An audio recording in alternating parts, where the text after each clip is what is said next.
do tempo dos irmãos, serei bem preciso como o corte de uma espada bem afiada para a glória de Deus. Estamos diante de um texto sagrado, onde a palavra de Deus ela está revelando como foi os acontecimentos na vida de um grande profeta.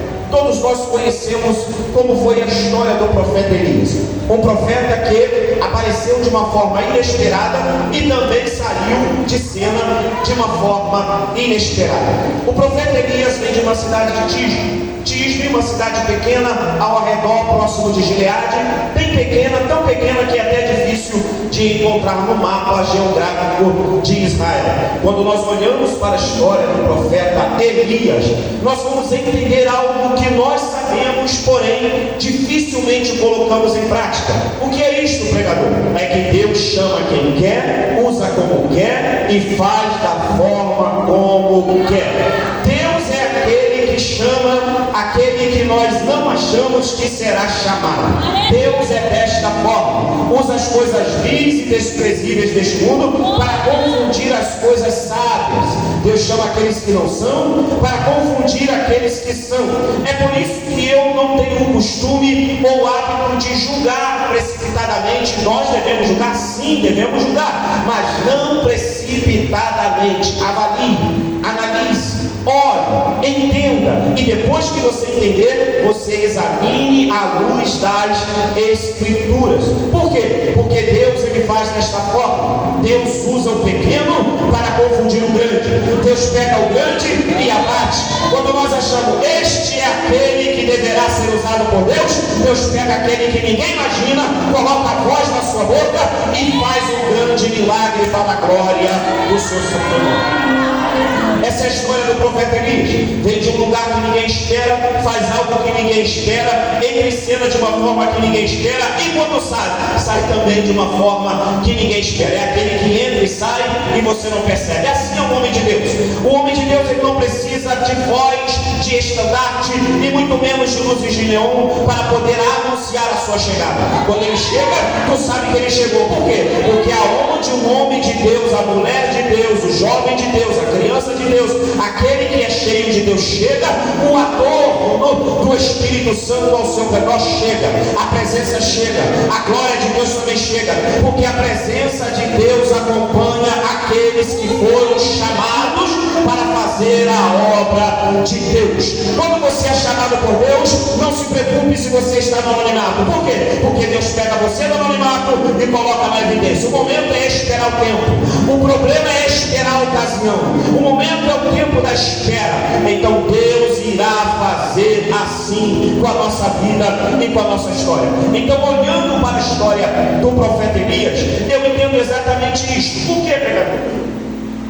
Que Deus, antes de me colocar em evidência, antes de Deus me revelar, primeiramente Deus ele me oculta, primeiramente Deus ele me esconde.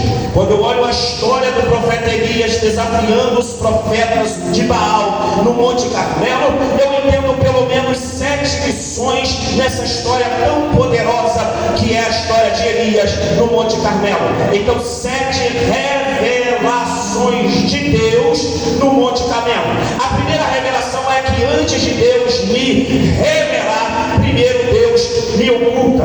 No capítulo de número 17, no verso de número 3, eu vejo Deus chamando o profeta Elias, e depois do profeta Elias anunciar a seca de Israel, dizendo assim: segundo a minha palavra, não haverá orvalho, não haverá água, até que eu tenha dito. Após anunciar isto, seca acontece em Israel, não há orvalho, não há vegetação fértil, os gados passam fome, a fome toma conta da nação. Por quê? A palavra de Deus estava na boca do profeta Elias. Após uma grande performance do profeta Elias, Deus não coloca o profeta Elias na primeira cadeira, pastor. Deus não pega o profeta Elias e o coloca em evidência, meus irmãos. Não. Deus não faz assim. O que Deus faz?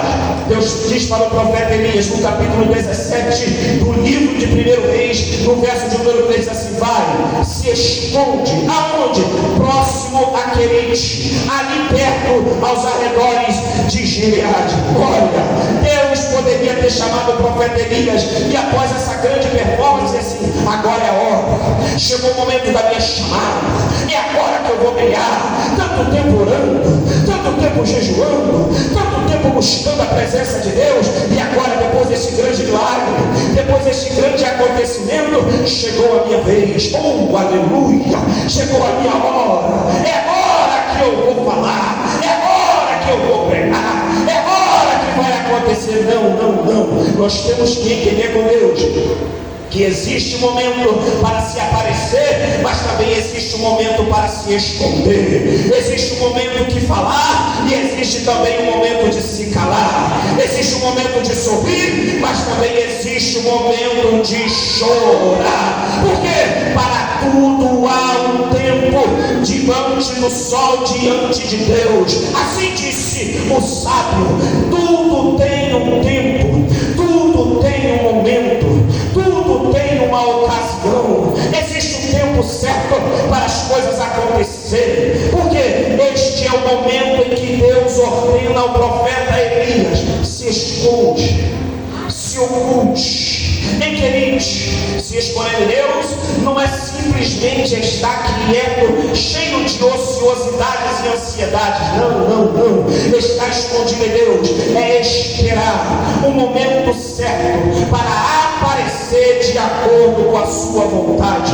É bom entendermos este momento, é bom entendermos esta ocasião, a ocasião onde Deus nos oculta diante da sua glória, o momento em que Deus nos esconde diante da sua vontade, o momento em que Deus nos oculta diante do seu querer. Após um grande acontecimento, não podemos desprezar os pequenos começos, porque quando eu olho a história de Davi primeiro matou um leão e um urso antes de encarar o gigante. Davi também primeiro apacentou um pequeno rebanho de seu pai antes de poder se assentar no trono de Israel.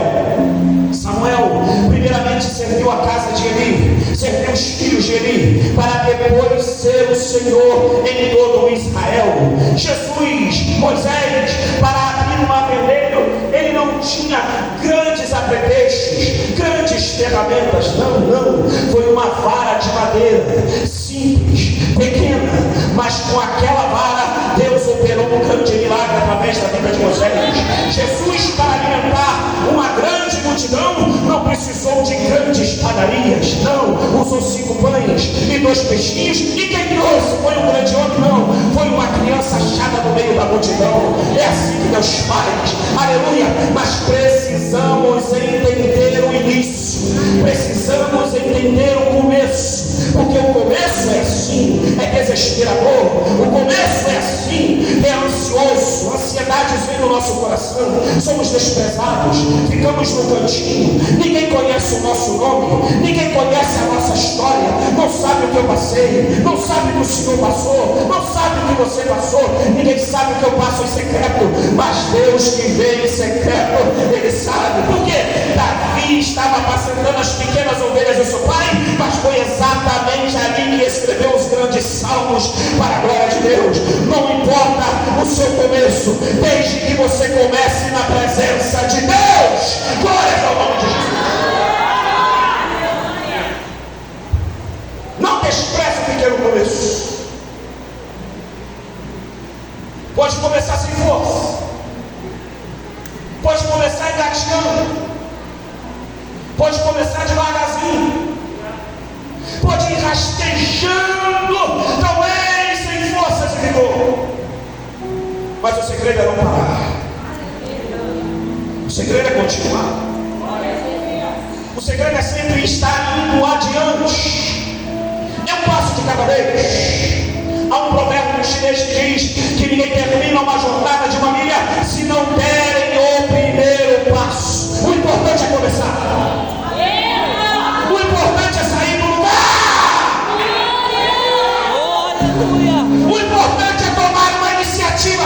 Não importa se é com muita força, com pouca força. Pelo amor de Deus, tome uma iniciativa.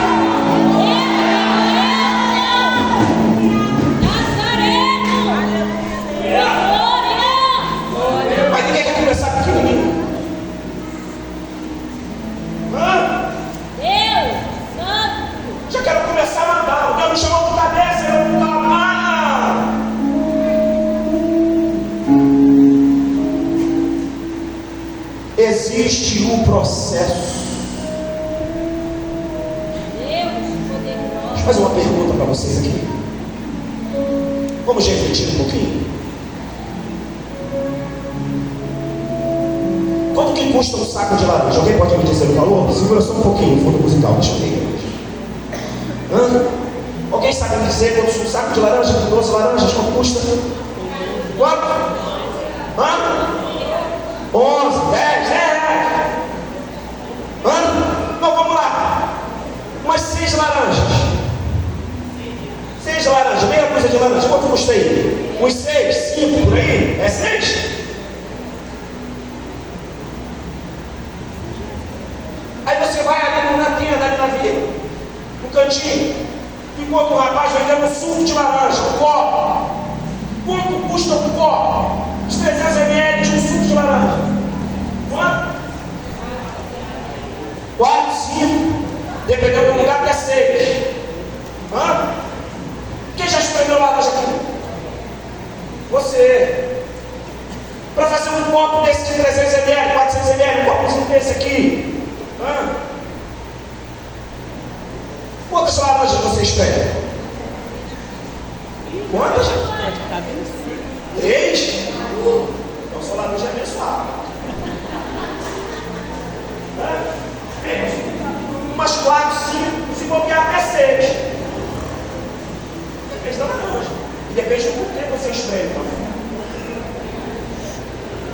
Então por que um saco de meia dúzia de laranja custa o mesmo preço de um suco, de um copo cheio de suco? Já parou para pensar? Porque é tão valoroso, ou porque vale tanto um copo cheio de suco de uma laranja pura, um copo de puro suco de laranja? Tudo é laranja, mas o que valoriza é o processo.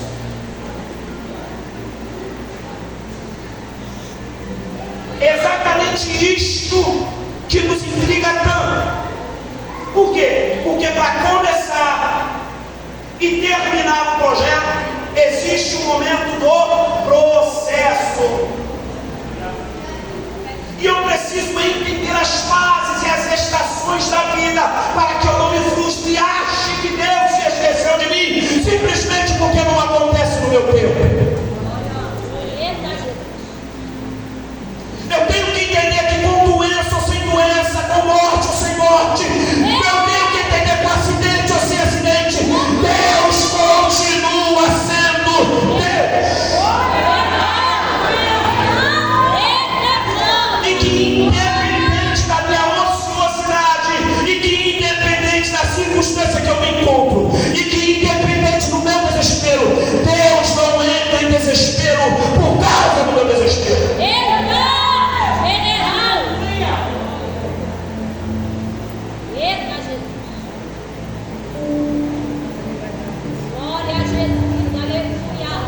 Deus está no controle de tudo.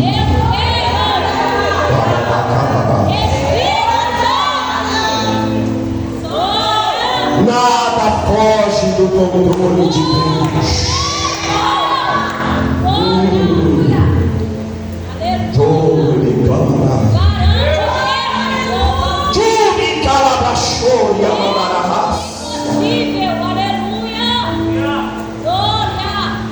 Tu acha que Deus se esqueceu de você? Ou porventura nosso Deus está dormindo ou cochilando? Não, Ele está no controle de Deus. Livro do profeta Isaías, capítulo de número 6. No ano que morreu o rei dos reis, eu vi o Senhor assentado no alto e sublime. Você sabe o que acontece com uma nação quando o rei morre? Ela fica em desespero. Qual é o desespero? Quem vai se sentar no trono agora? Quem vai nos liderar? É assim que acontece. E o interessante da revelação que Isaías tem é Deus assentado em um alto e sublime trono. Ele se assenta como quem diz assim: Isaías, o que está acontecendo aí? Meu primo morreu. Uma enfermidade me levou para a morte. Agora Israel está em desespero. Não tem problema. Continue fazendo exatamente o que eu te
enfermidade bateu na minha casa, não importa.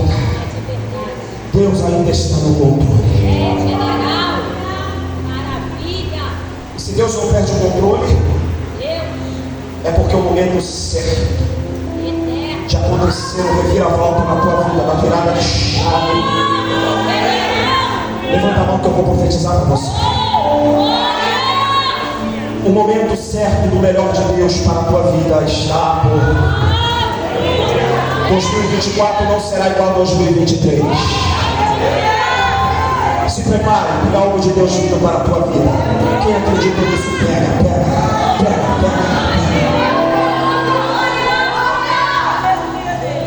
Teve um crente mais ousado que fez assim. Depende da tua fé. Não é a primeira vez que a gente fez isso na Bíblia, né? Você lembra quando Eliseu mandou cavar a cisterna? Teve um que foi lá e cavou a cisterna, mas teve um que passou a noite todinha cavando. Quando acontecer, não vem pegar a minha água. Por quê? Porque eu acreditei muito, então eu vou pegar muito. Glória ao nome de Jesus. Agora que a gente fica esperando você. Aí quando vai acontece, o primeiro sempre recebe mais o segundo. Aí vai recebendo aquilo, vai depois, vai recebendo que salva. É assim que funciona. Eterno! Glória a Jesus, aleluia!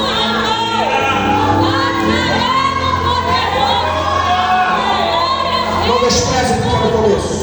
Aleluia! Porque existe um momento que você se esconde.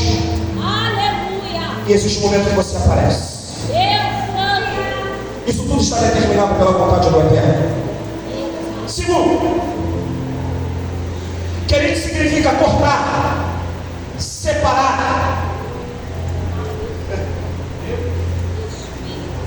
Quando Deus diz para Elias, vai, se esconde em qualquer lugar. Não, em Querite. Por quê? Eu vou te colocar no tamanho que eu quero. Crente, quando espera no Senhor, não fica andando de um lado para o outro, não. Ele fica na posição, esperando. Eu vou pegar você agora. Vou abrir um parênteses aqui na pregação. Para dizer para você que está esperando a bênção de Deus, o prometido, o Isaac, ou você está esperando a Rebeca. Se você está esperando, espera o certo, espera a certa. Não tem nada desse negócio de divertir com as erradas. E nem com os errados, espera o certo, vai chegar. Também não precisa mexer no que é dos outros, vai chegar para você.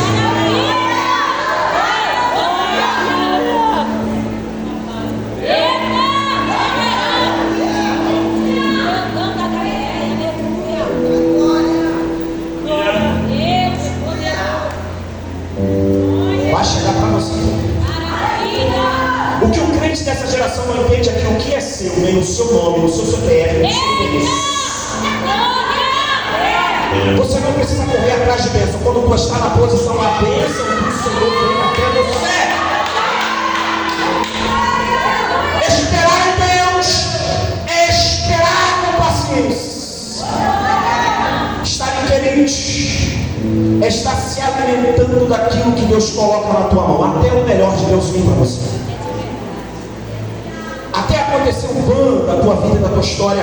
Fica no Querite. E o que eu vou comer lá? Pão e água.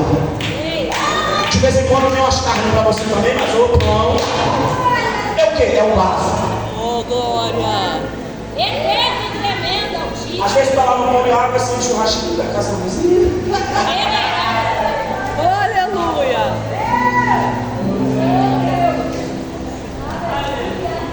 Aquela toscana assando na brasa, contra filé.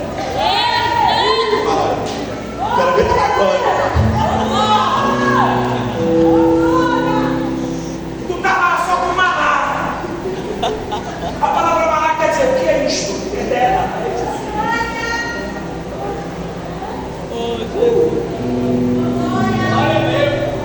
Descendo do bar, vamos chegar lá. Essa foto não. É aquele momento que tu está no tempo de Deus, tu vê todo mundo chegando e você parar no mesmo lugar. Aleluia! Soltou! Mas fulano passou no concurso. Mas fulano foi consagrado primeiro do que ele. Mas Beltrano conseguiu a bênção primeiro do que ele. Eu estou aqui há tanto tempo na prova. Quando você está no querente, é exatamente assim. Você come e bebe aquilo que vem de Deus. Mas o bom de querente é que é provisório. Repita, é provisório.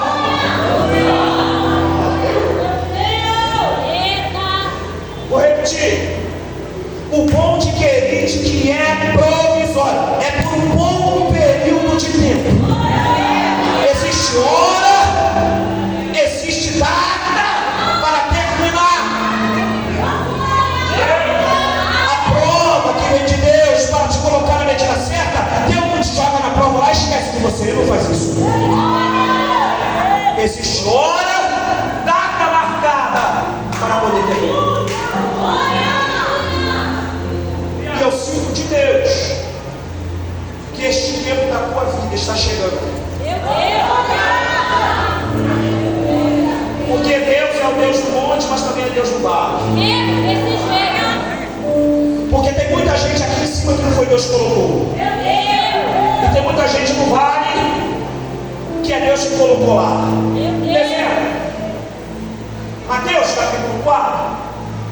Você vai ver a tentação de Jesus. E diz assim a Bíblia, assim, e foi Jesus conduzido por quem? Pelo Espírito ao deserto. Para o quê? Ser tentado pelo diabo. Ele estava no deserto. Quem colocou ele lá? O Espírito Santo. Quem colocou? O Espírito Santo. O Espírito Santo. Há momentos da prova que é o próprio Deus que pega você e fala assim, ó, fica aí um tempinho. Não te abandonei, não parece que a gente está sozinho, né? Não parece? Aquela aflição, que você ora, que você jejua. Quem já pegou aqui aquela pedra no monte, que fica o tempo todo batendo na pedra, que parece que vai rachar a pedra no meio, desesperado, meu Deus, o Senhor me ouve, mais ou menos assim que a gente fica no monte, né? Meu Deus, eu quero a minha vitória. Você vai falar assim, me dá minha bênção, senão eu desvio. É, não é assim? A gente entra no desespero, que parece que a gente está pegando Deus pelo colarinho. Aí Deus fala assim, não adianta, foi eu que te coloquei aí. Aleluia! Se foi Deus que colocou, quem é que tira? Você? Quero ver quem é o macho que tira aquele que Deus colocou. Quero ver. Quero ver quem é a mulher que faz isso. Duvido. Que vai lá meter a mão e fala assim, vem. Não, o papai te colocou aí, teu filho. Eu não sou filho único não, eu sei exatamente quando a mamãe botava alguém de castigo a minha irmã, aí eu passava assim, eu vou ficar longe porque senão eu sou próximo. Eu sou mesmo.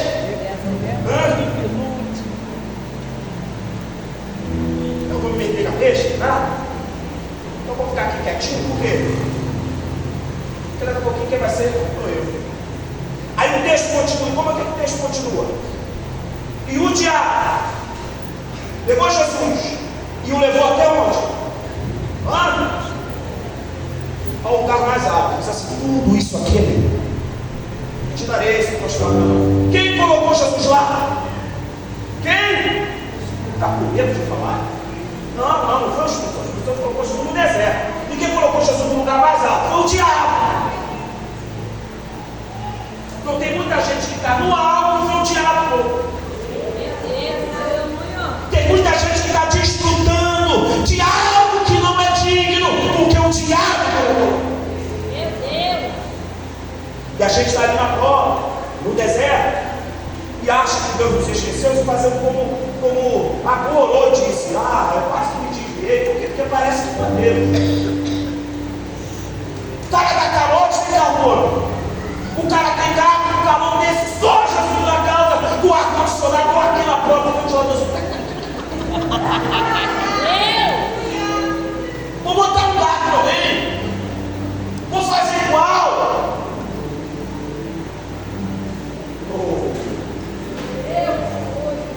Você está achando que você foi o único que sentiu essa aparente injustiça?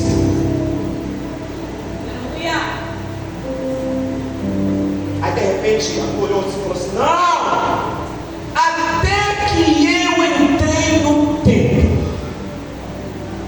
aí percebi o seu fim, porque os ímpios são como uma montoeira que o vento leva. O que ele quis dizer? Um dia vamos prestar conta. Não despreze os pequenos começos. Não despreze quando você está engateando, dando forma à sua história, à sua vida. Por quê? Há um provérbio turco que diz assim: não cabe ao servo entender a ordem da tapeçaria do seu senhor. Por quê? O mestre ficava lá em cima e os servos aqui embaixo. E aí, joga o fio azul, aí vai o fio azul, sobe o fio azul, desce o fio azul, vermelho, vermelho, desce o vermelho, o branco, sobe o branco, o preto, o púrpura, e sobe fio, desce fio, sobe fio, desce fio, sobe. Aí a gente aqui embaixo fica assim, não estou entendendo nada. Mas quem é a mente pensante da história diz assim: eu estou no controle da história. Quando termina a obra, é um tapete limpo. Então eu quero frisar isso para você nesta noite. Não despreze o pequeno começo. Quem já tomou banho de rio, quem já foi em cachoeira, é lindo ver aquela água forte. Mas caminha algumas milhas para cima e vai ver a nascente como é que é. É pequenininho.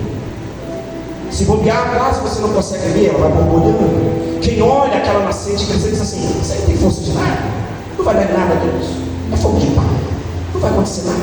Não, é brincadeira, está se escondendo na igreja, está fazendo o que lá? Não é para você. Olha como é que você canta, olha como é que você prega, olha como é que você ensina, olha como é que você vai para a igreja. Tu não tem nem jeito de crente, tu não fala como crente, tu não anda como crente. Ah, como é que você está? Mas não compare, não desiste, não despreze. Quando você começa pequeno, você pode começar pequeno, mas o seu fim será demasiadamente grande. Deus tem algo reservado para você, Deus tem algo preparado para você, Deus tem algo separado para a tua vida e para a tua história. Se você acredita nisso, levanta a mão e adora. Não despreze. Isaías capítulo 49, versículo de número 2. Ele fez de mim como uma flecha polida e me guardou na sua aljava. Qual é o sentido da história? De Deus me pegar, me dar dons, me dar talento, me dar capacidade, e ao invés de me lançar, ele me pegar e me guardar dentro de quatro paredes.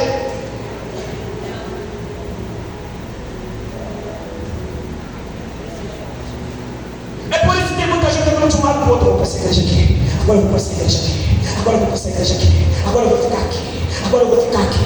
Por quê? Porque não espera o tempo de Deus para a história desenvolver. Não foi exatamente isso que aconteceu com Elias no capítulo 17? Sai lá de Gisco, um povoadozinho pequenininho, entra no cenário da história dos reis de Israel e diz assim: segundo a minha palavra não vai chover. Depois que a seca cai, o que Deus faz? Agora você se esconde. Parece que Deus está brincando comigo. Me dá dons, talentos e capacidade e não me lança de uma vez. Mas a questão é: Deus me colocou em Querite para aprender o momento certo de aparecer.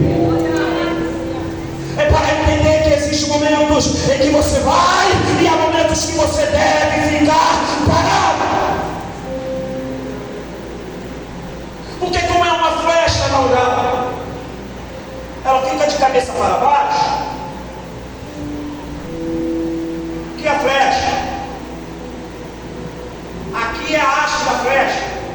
Está vendo a pontinha aqui? Ó. Aí Deus pega você e ó, vai afiar.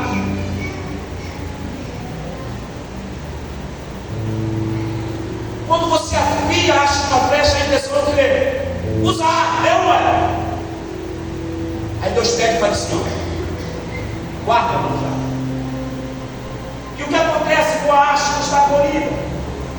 Ela fica lá, já de cabeça para baixo. É uma. Mas há o momento certo. Por quê? De repente Deus coloca a mão. Acha você? Diz assim, agora eu vou usar ele. Agora eu vou usar ele. E quando Deus quiser te usar, se acha não estiver comigo. Então essa é a importância de se priorizar os pequenos começos. É você entender que existe um momento certo de ser usado por Deus. Existe um momento certo de se aparecer na história e se evidenciar. E se não chegou a tua vez, o que eu faço? Continua no lugar certo, na hora certa que Deus te colocou. Porque no momento exato, Deus irá lançar a mão de você para acertar o alvo designado. Espera o momento certo. Espera a ocasião certa. A segunda lição: Deus não trabalha com procrastinadores. O que é isso?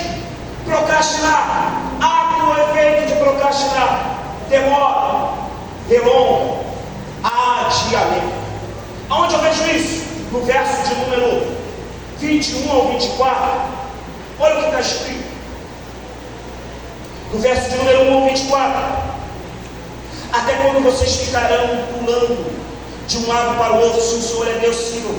Se Baal é Deus, também sigam. Porém o povo não disse uma só palavra. Então Elias disse ao povo: eu sou o único que restou dos profetas. Eu sou o único que restou dos profetas do Senhor. E os profetas de Baal são 450 homens. Tragam agora 2 novilhos. Eles que escolham para si 2 novilhos, e cortando-o em pedaços, o ponham sobre a lenha. Porém não ponho fogo. Eu prepararei outro novilho e o porei sobre a lenha, mas não porei fogo. Então eles invocaram o nome do seu Deus e o invocaram o nome do Senhor. E há de ser que o Deus que responder com fogo, esse é Deus. O que está acontecendo aqui? O que está acontecendo nessa história? Observe que o texto que nós acabamos de ler, não foi Deus que revela as ordens dos fatos e dos acontecimentos. Não é Deus que sopra no ouvido de Elias e diz assim: faz assim, faz assado, faz desse jeito. O que Deus está dizendo aqui para nós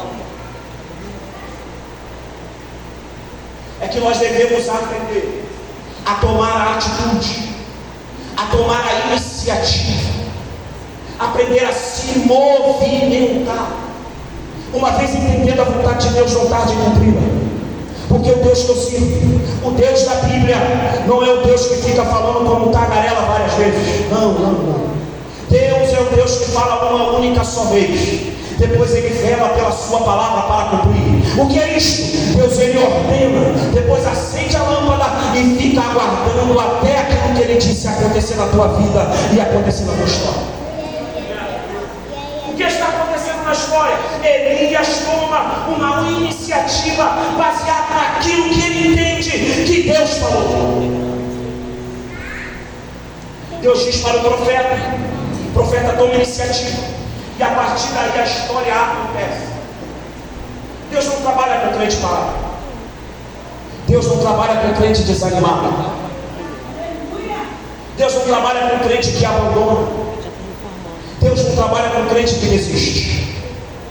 Deus gosta dos audazes, dos audaciosos, daqueles que têm breu, que têm sangue nos olhos para ver a vitória, daqueles que não desistem, que fazem igual Jacó. Pode vir amanhã, pode vir à tarde, pode vir à noite, mas eu não vou largar de ti até que você me abençoe.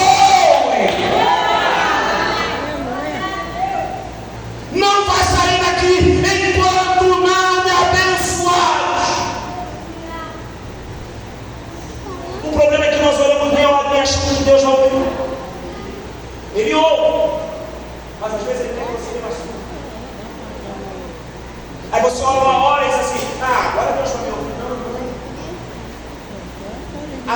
orou por 30 anos.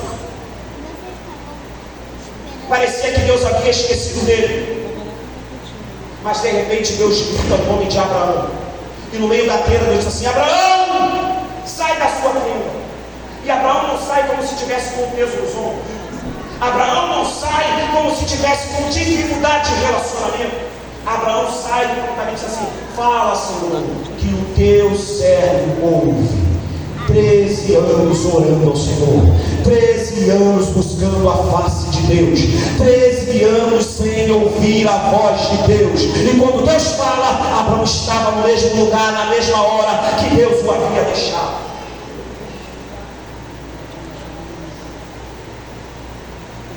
O Espírito Santo é aquele que se movimenta. O Espírito Santo é aquele que age. Então a presença de Deus na nossa vida nunca vai nos conduzir para ficarmos parados.